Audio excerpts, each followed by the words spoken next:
रात के 12 बजे की ट्रेन में सब लोग अचानक मोबाइल की घंटी से जाग उठे। गुस्से में बड़बड़ाहट भी शुरू हो गई। तभी सबको पता चला कि वे सब एक ही ग्रुप में जोड़ दिए गए हैं। उस ग्रुप में लिखे नियम बहुत ही अजीब थे। पहला नियम था, रात 3 बजे से पहले चाहे सोने का नाटक करो लेकिन कोई आवाज मत निकालना और पूरे शरीर को अच्छे से कंबल में ढक लेना। दूसरा, ट्रेन में मुफ्त खाना पीना मिलेगा लेकिन सिर्फ नीली यूनिफॉर्म वाले कर्मचारी से लेना। अगर लाल यूनिफॉर्म वाला दिखे तो उससे बिल्कुल बात मत करना। तीसरा, डिब्बे के अंदर धूम्रपान करना मना है। अगर बहुत मजबूरी हो तो ट्रेन रुकने से पहले टॉयलेट में जाकर सिगरेट पी सकते हो। चौथा, ट्रेन के चारों ओर वीरान इलाका है, कोई इंसान नहीं है। अगर खिड़की के बाहर कोई परछाई दिखे तो वह सिर्फ भ्रम है और अगर वह परछाई लगातार तुम्हें घूर रही हो तो बिल्कुल मत हिलो और सांस रोक लो। इन बेतुके नियमों को सुनकर सबको लगा कोई मजाक कर रहा है। आखिर बिना कोई कॉमन दोस्त हुए कोई इतने लोगों को एक साथ ग्रुप में कैसे जोड़ सकता है। तभी अचानक ट्रेन के स्पीकर से एक अजीब आवाज आई। यह महसूस होते ही कि शायद ये सब सच है, एक लड़का फौरन टॉयलेट की ओर भागा क्योंकि ग्रुप में लिखा था कि ट्रेन रुकने से पहले ही टॉयलेट का इस्तेमाल कर लेना चाहिए वरना बाद में लाइन लग सकती है। लड़का जैसे तैसे निपटकर बाहर निकलने ही वाला था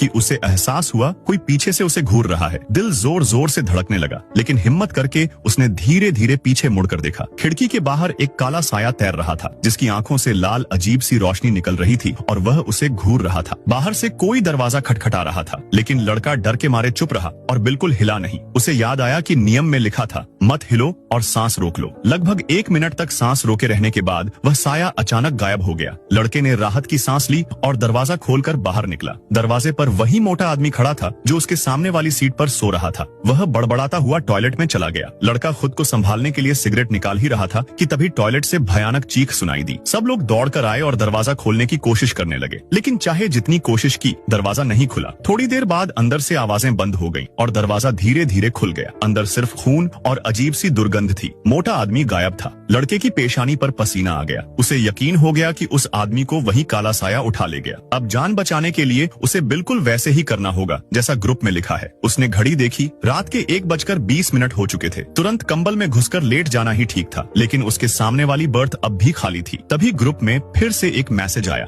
लड़का सोच ही रहा था कि तभी उसके एक पुराने दोस्त ने जो हार्ड सीट वाले डिब्बे में था मैसेज किया। उसने लिखा कि अभी अभी अनाउंसमेंट हुआ है कि हार्ड सीट वाले यात्रियों को उतरकर दूसरी ट्रेन पकड़नी है और उसने लड़के से कहा कि उतरने के बाद फोन करना। लेकिन अजीब बात यह थी कि स्लीपर डिब्बे में ऐसा कोई अनाउंसमेंट नहीं हुआ था और यह जगह तो सुनसान जंगल जैसा था। यहाँ स्टेशन कहाँ से आ जाता? लड़के को शक हुआ और उसने तुरंत अपने दोस्त को मैसेज भेजा कि किसी हालत में ट्रेन से मत उतरना। लेकिन तब तक देर हो चुकी थी। लड़के को समझ नहीं आया जब ट्रेन रुकी तो दोस्त को वह दिखाई क्यों नहीं दिया। उसने मोबाइल निकालकर ट्रेन की जानकारी चेक की और तब जो नतीजा आया उसने उसके होश उड़ा दिए। वह जिस ट्रेन में बैठा है असल में ऐसी कोई ट्रेन अस्तित्व में है ही नहीं।